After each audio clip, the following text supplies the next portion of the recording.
ଆଜି ହେଉଛି ସଂକ୍ରାନ୍ତି ରେ ସ୍ପେଶାଲ ପୋଟଳ ଆଉ ଆମର କୋବି ଆଉ ଆଳୁ ତରକାରୀ ହବ। ମଗଜ ଦିଆ ହେଇକି ସାଧା ତରକାରୀଟା ହବ।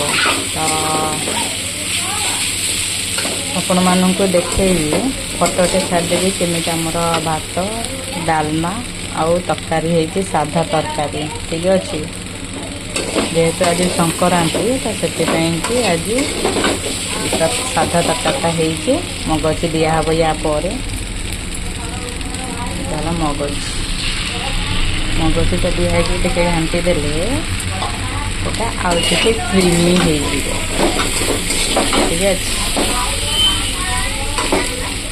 କ୍ରିମି ଟାଇପ୍ର ହେଇଗଲାଣି, ତ ଆଉ ଟିକେ ପାଣି ଦେଇଦେଲେ ପୁରା ତରକାରୀ ହେଇଯିବ। ଠିକ୍ ଅଛି। କୁହନ୍ତୁ, ତରକାରୀଟା ପୁରା ଫୁଟି ଆସିଲାଣି, ତ ଆଉ ଟିକେ ଫୁଟିଗଲେ ତରକାରୀ ହେଇଯିବ ରେଡ଼ି। ଠିକ୍ ଅଛି।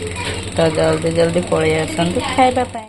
ତ ଆଜିର ହେଉଛି ସଂକ୍ରାନ୍ତି ସ୍ପେଶାଲ ଭାତ ଡାଲମା ଆଉ ଆମର ପୋଟଳ ଆଉ କୋବି ଆଳୁ ତରକାରୀ।